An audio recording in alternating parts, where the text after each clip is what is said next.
Hallelujah. પ્રભુ ઈસુનો બહુ જ આભાર માનું છું પણ એકવાર 2025ના આ સુંદર નવા વર્ષને માટે 2024નું વર્ષ આપણે પસાર કરી શક્યા અને 2025માં આપણે એન્ટ્રી કરી અને આપણને 2025નો દિવસ ઈશ્વરે આપણા જીવનમાં આપ્યો. આજના સુંદર સમયે હું તમારી પાસે આવતા એક બાબતને લઈને આવ્યો છું. પાછલા દિવસમાં મેં 2 ઇન્ટરવ્યૂ જોયા અને પેપરમાં વાંચ્યા. એક ઇન્ટરવ્યૂ મેં જોયું અને એમાં એક બહુ જ મોટા સાધુ અને મહંતે એવું કીધું કે સમસ્ત સૃષ્ટિનો સર્જનહાર ઈશ્વર કે જે સઘળું તેમણે સર્જન કર્યું છે અને તેમણે ગોઠવ્યું છે અને આપણા જીવનમાં જે બને છે તેની ઈચ્છામાં બને છે. પણ એ મહંતે કોણે સર્જન કર્યું, હુ ઇઝ અ ગોડ, એની ખાતરી તેમણે આપીને અને એમની ઓળખ તેમણે આપી નહીં. બીજા બહુ જ મોટા બોલિવૂડના ડાયરેક્ટર વિશે મેં પેપરમાં વાંચ્યું અને તેમણે એવું કીધું કે ઈશ્વર કોઈકના માટે છે અને ઈશ્વર કોઈકના માટે નથી અને એના રિલેટેડ અમે મૂવી બનાવી છે. પણ એ પણ એવું કહે છે કે we do not know who God who is handling the universe.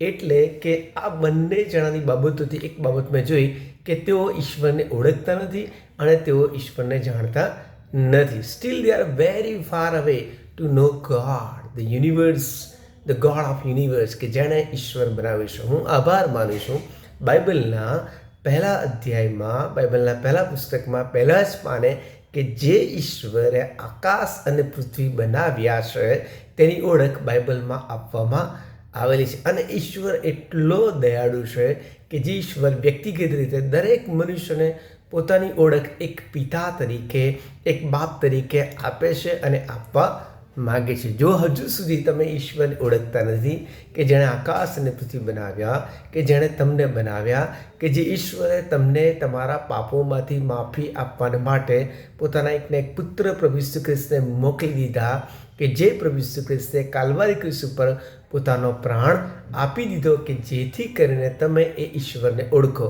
કેટલા બધા લોકો આવું કરે છે કે અમે ઈશ્વરને ઓળખતા નથી, પણ બાઇબલ તો એવું જણાવે છે કે જે કોઈ પ્રભુ ઈસુ ખ્રિસ્ત પર વિશ્વાસ કરે છે તેમને તેણે દેવના દીકરા થવાનો અધિકાર આપ્યો છે.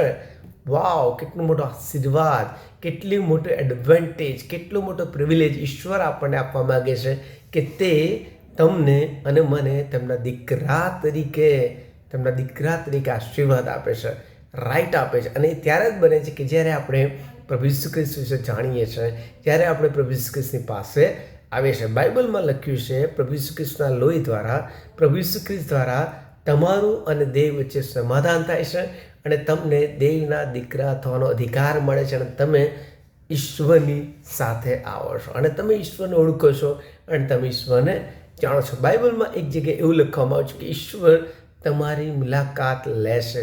વોટ વન્ડરફુલ કે ઈશ્વર આપણી મુલાકાત લેશે. ઈશ્વર આપણને વિશે જાણવા માગે છે.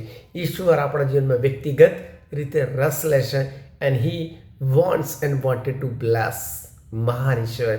ત્યારે હજુ સુધી તમે જો ઈશ્વરને ઓળખ્યા નથી, હજુ સુધી તમે ઈશ્વરને જાણ્યા નથી, તો 2025ના શરૂઆતના 1, 2, 3 દિવસોમાં તમે પ્રભુ ઈસુની પાસે આવો, કારણ કે એ ઈશ્વર છે. કારણ કે બાઇબલમાં લખ્યું છે કે તે ઈશ્વર છે, તે માર્ગ, સત્ય અને જીવન છે. બાઇબલમાં લખ્યું છે કે તેના સિવાય બીજું કોઈ નામ તારણ માટે આકાશ તળે અને પૃથ્વીમાં આપવામાં આવેલું નથી. ત્યારે પ્રભુ ઈસુની પાસે આવો, પ્રભુ ઈસુ ખ્રિસ્તને ઓળખો. તમારા પાપોને માટે જે પ્રભુ ઈસુ ખ્રિસ્તે પોતાનો પ્રાણ ક્રુસ ઉપર આપી દીધો એ પ્રભુ ઈસુ ખ્રિસ્તની પાસે આવો, પોતાના પાપોની કબૂલાત કરો અને તમારો આકાશ અને પૃથ્વીનો ઉત્પન્ન કરતા દેવની સાથે સંબંધ બંધાશે.